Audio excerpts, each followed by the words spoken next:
kita harus mengusung seseorang. Nah, siapa dia ini masih rahasia. Masih rahasia, nanti kalau bocor ketahuan Khofifah bahaya itu.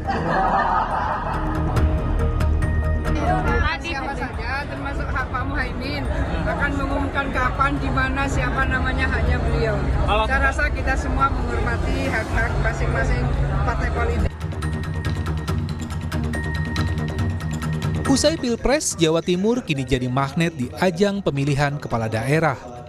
Sosok Khofifah Indar Parawansa diprediksi bakal jadi lawan tangguh bagi kandidat Jatim 1. Partai Kebangkitan Bangsa (PKB) bahkan harus menyembunyikan jagoannya agar tidak diketahui Khofifah. Keputusan ini diambil usai perbincangan panjang dengan PLT Ketua Umum P3 Mardiono.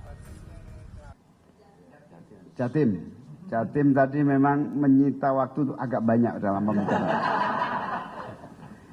Agak banyak dan hampir sepakat pokoknya kita harus mengusung seseorang. Nah, siapa dia ini masih rahasia. Masih rahasia, nanti kalau bocor ketahuan Khofifah bahaya itu. Jangan dipancing soal nama, pokoknya rahasia yang akan diumumkan pada waktu yang tepat. Gubernur Jawa Timur periode 2019-2024, Khofifah Indar Parawansa langsung menjawab sindiran Muhaimin. Khofifah mengaku menghormati siapapun calon yang diusung PKB dalam Pilkada Jawa Timur.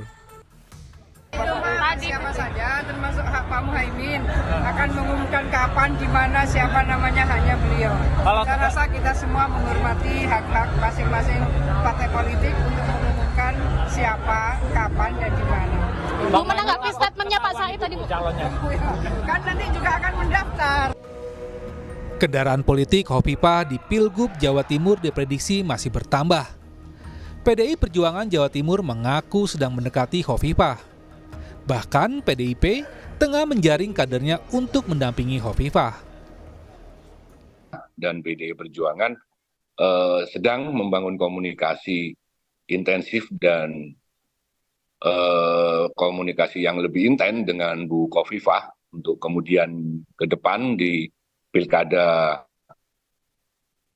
Jawa Timur, Pilgub Jawa Timur nanti untuk bisa bekerja sama atau mungkin juga bisa membangun koalisi yang baik untuk kemudian bersama-sama dengan partai lain untuk mendukung atau mengusung Ibu Khofifah.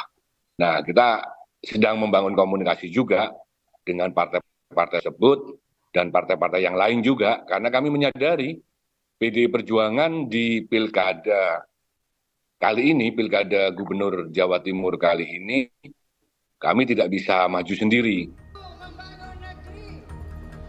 Khofifah Indar Parawansa telah menyatakan maju kembali dalam pemilihan kepala daerah atau Pilkada Jawa Timur 2024. Khofifah sudah mengantongi surat rekomendasi dari 4 partai politik Koalisi Indonesia Maju, yaitu Golkar, Gerindra, PAN, dan Demokrat. Sementara PKB dan P3 sepakat untuk berkoalisi di Pilkada Jawa Timur. PKB mengkoleksi 27 kursi di DPRD Jatim periode 2024-2029, sekaligus partai pemilik kursi terbanyak. Kemudian P3 memiliki 4 kursi hasil pemilu di periode yang sama. Tim Liputan, Kompas TV. Perang terbuka di Pilkada Jawa Timur dimulai, Partai Kebangkitan Bangsa pun terang-terangan menyiapkan jagoannya untuk bisa melawan Khofifah Indar Parawansa yang telah didukung oleh 4 partai politik. Siapa jagoan dari PKB dan seberapa besar peluang Khofifah bisa kembali memimpin Jawa Timur? Lalu siapa saja lawan Khofifah di Pilkada Jawa Timur? Kita akan bahas bersama dengan analis komunikasi politik dari Universitas Airlangga Surabaya, ada Pak Suko Widodo. Halo Pak Suko. Selamat sore, terima kasih atas waktunya di Rumah Pemilu. Anda bisa baca soal peluang Khofifah untuk kembali maju memimpin Jawa Timur. Seberapa besar peluang Khofifah sebenarnya, Pak Suko? Ya, jika merujuk rekomendasi yang dijanjikan atau disebutkan ketika persetujuan dari Gerindra, dari Golkar, dari Demokrat, dan PAN itu total sudah kalau dihitung dengan kekuatan di suara dan dewan itu sekitar 44,1% ya. Artinya yang masuk dalam di dalam paslon 2 ya, dalam kubunya itu, dan ketika itu kan Bu Khofifah berada di tempat itu aja udah 44,1%, artinya cukup besar juga kekuatan itu gitu. Nah, yang lebih perlu dicatat bahwa sejauh ini memang yang di dalam berbagai survei memang Ibu Khofifah menempati urutan teratas ya dibanding yang lain ya. Belum tampak misalnya angka-angka yang lain bisa mengejar posisi Khofifah presentasinya. Sejauh ini masih sangat potensial ya. Kalau untuk dukungan Khofifah pada saat Pilpres kemarin untuk Prabowo Gibran di Pilpres 2024, sebenarnya Anda bisa baca nggak ini mampu mengangkat elektabilitas dan juga popularitas seorang Khofifah Indar Parawansa di Jawa Timur, Pak Suko?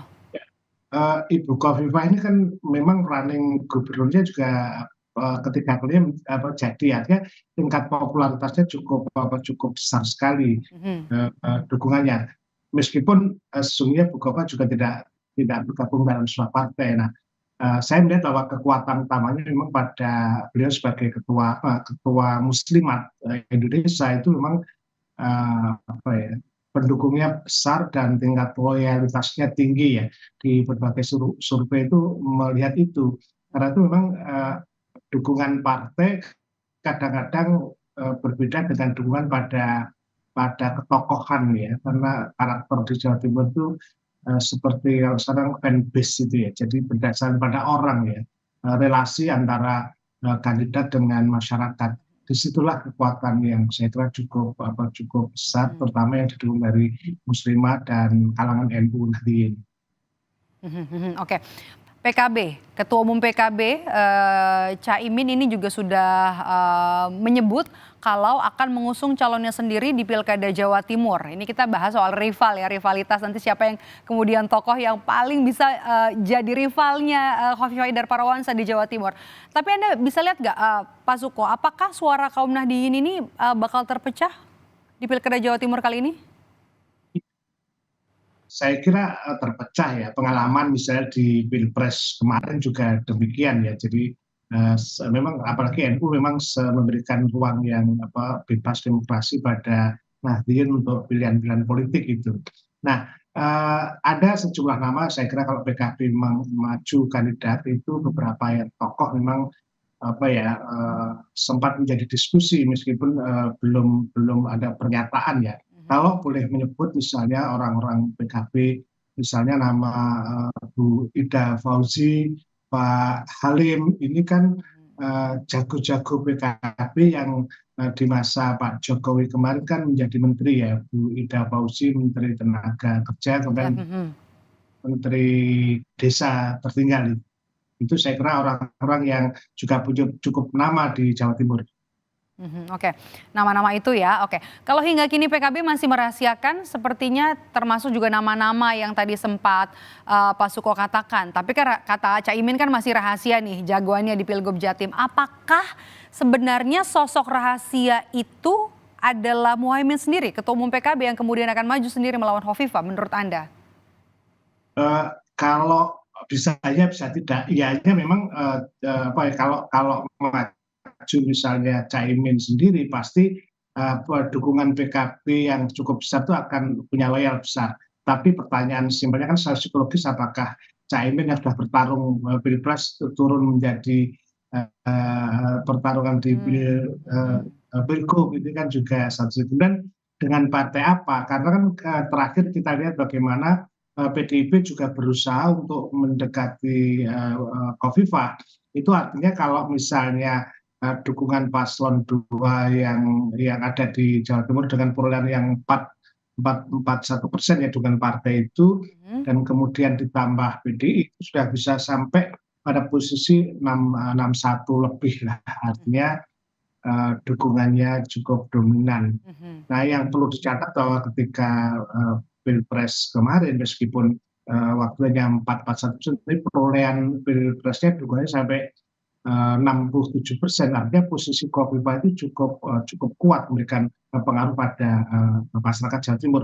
Tetapi tentu pergolakan demi pergolakan cukup kuat, dan tentu Pilpres berbeda dengan Pilgub juga, meskipun kita tahu bahwa sejauh ini sekali lagi belum ada nama yang relatif bisa. Oke. Pak Suko, kalau misalnya memang benar nantinya, atau kalau misalnya seandainya nih ya, Caimin nanti maju memang benar di Pilgub Jatim, apakah Caimin atau Mohaimin Iskandar ini mampu menyaingi Hovifah di Pilgub Jawa Timur secara elektabilitas, popularitas begitu? Kalau popularitas mungkin iya, tetapi elektabilitas akan beda, karena kan kita tahu bahwa di dalam Timur yang kebanyakan kaum Nahdliyin ini juga sudah terbagi di dalam berbagai partai dengan posisi kiai dan sebagainya. Kalaupun toh itu misalnya bertarung betulan, memang akan terjadi rebutan dalam kiai. Nah, tinggal nanti wilayahnya, karena tipologi wilayah Jawa Timur itu kan di samping kelompok kelompok misalnya kan ada Madura, kelompok Arek, kelompok Padalungan, kelompok Mataraman misalnya. Maka yang banyak diperebutkan mungkin di daerah Mataraman yang jumlahnya di Jawa Timur bagian barat, yang tipologinya agak ke Jawa Tengah. Ini kan akan menjadi arena pertempuran yang luar biasa kalau memang itu terjadi betul. Oke. Pak Suko, apakah koalisi nanti antara PKB dan juga P3 di Pilkada Jawa Timur menurut Anda bisa menggembosi basis suara Hovifah di kalangan Nahdliyin? Kalau melihat relasi, sebetulnya P3 lebih akrab dengan Bu Khofifah di Jawa Timur itu. Jadi secara kultural, secara organisasi, secara kinerja, sepanjang yang sangat saya ketahui, P3 lebih condong ke Khofifah kalau hubungan kerja dan politik selama ini.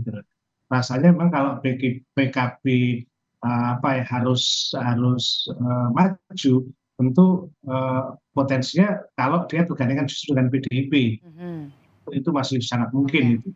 Oke. PD Perjuangan kan sudah memberikan sinyal nanti untuk mendukung Hovifah Indar Parawansa di Pilgub Jawa Timur. Apakah kemudian menurut Anda siapa sosok yang tepat untuk mendampingi Hovifah Indar Parawansa? Apakah Tri Risma hari ini cocok? Ya, awalnya kita mendengar Bu Risma akan maju, tetapi tampaknya info terakhir tidak. Tapi karena itu kalau melihat jumlah angka, memang sangat mungkin kalau bergabung, tentu PDI kan urutan nomor 2 setelah PKB, di atas Golkar dan Gerindra yang mendukung Bu Khofifah. Bisa jadi dalam komunikasi politik memang menjagokan. Dan siapa yang dijagokan? Ada sejumlah nama-nama, misalnya ada nama-nama wali kota Eri, kemudian ada Bupati Sumeneb Pak Fauzi, kemudian ada Pak Ipin. Jadi ada sejumlah nama-nama yang saya kira juga punya potensi di basisnya kalau ingin nambah suara untuk kekuatan koalisi baru itu. Oke, baik. Kita tunggu nanti bagaimana keseruan dari Pilkada Jawa Timur setelah Ketua Umum Partai Kebangkitan Bangsa Mohaimin Iskandar menyerukan perang terbuka siap untuk melawan Hovifah Indar Parawansa. Terima kasih analis komunikasi politik dari Universitas Airlangga, Pak Suko Widodo sudah bergabung bersama kami di Rumah Pemilu. Sehat selalu Pak Suko.